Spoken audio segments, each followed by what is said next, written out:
બાળકો, અગાઉના વિડીયોમાં આપણે કેટલાક રસપ્રદ ઉદાહરણો દ્વારા કિલોમીટર વિશે વધારે જાણ્યું. આ વિડીયોમાં આપણે આના સંબંધિત કેટલીક સામાન્ય ભૂલોને જોઈશું. રાજુ અને બબલુ ચંદાના ઘરે રમવા જવાના છે. રાજુએ બબલુને કહ્યું કે તેનું ઘર ચંદાના ઘરથી વધારે નજીક છે. પરંતુ બબલુ રાજુ સાથે લડવા લાગ્યો કે તે બંનેનું ઘર ચંદાના ઘરથી સરખા અંતરે છે. રાજુએ બબલુને પૂછ્યું કે તેનું ઘર ચંદાના ઘરથી કેટલા અંતરે છે. બબલુએ તેને કહ્યું કે તેનું ઘર ચંદાના ઘરથી 5 કિલોમીટરના અંતરે છે. પછી બબલુએ તેને પૂછ્યું કે તેનું ઘર ચંદાના ઘરથી કેટલા અંતરે છે. રાજુએ કહ્યું 5 મીટરના અંતરે. બાળકો, શું તમે જણાવી શકો છો કે કોની વાત સાચી છે? ભલે રાજુ અને બબલુના ઘરના અંતરની સંખ્યા 5 સરખી છે. રાજુના ઘરના અંતરનો એકમ મીટર છે અને બબલુના ઘરના અંતરનો એકમ કિલોમીટર છે. અને બાળકો, તમે જાણો છો ને, આ બંને એકમોમાંથી કયો એકમ વધારે મોટો છે? અરે હા, કિલોમીટર મીટરથી વધારે મોટો એકમ છે.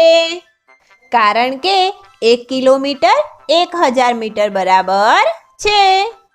એટલા માટે કોની વાત સાચી છે? એકદમ સાચું, રાજુની વાત સાચી છે.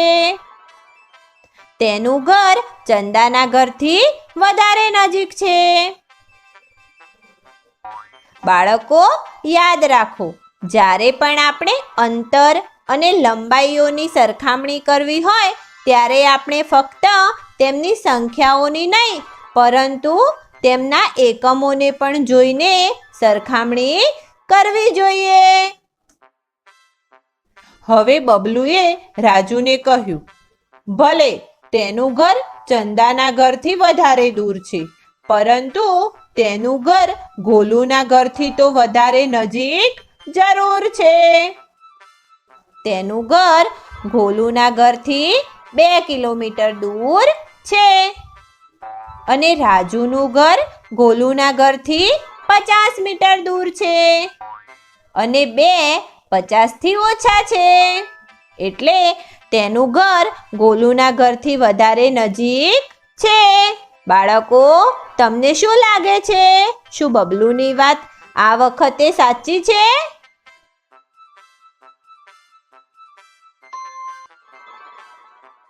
આ વખતે ગોલુના ઘરથી બબલુના ઘરના અંતરની સંખ્યા 2. ગોલુના ઘરથી રાજુના ઘરના અંતરની સંખ્યા 50 થી નાની છે. પરંતુ એકવાર ફરીથી બબલુએ આ અંતરની તુલના કરતી વખતે તેમના એકમો પર ધ્યાન ન આપ્યું. તેનું ઘર ગોલુના ઘરથી 2 કિલોમીટર દૂર છે અને રાજુનું ઘર ગોલુના ઘરથી 50 મીટર દૂર છે. ભલે 2 એ 50 કરતાં ઓછા છે, પરંતુ કેમ કે મીટર કિલોમીટરથી નાનો છે. રાજુનું ઘર ગોલુના ઘરથી વધારે નજીક છે.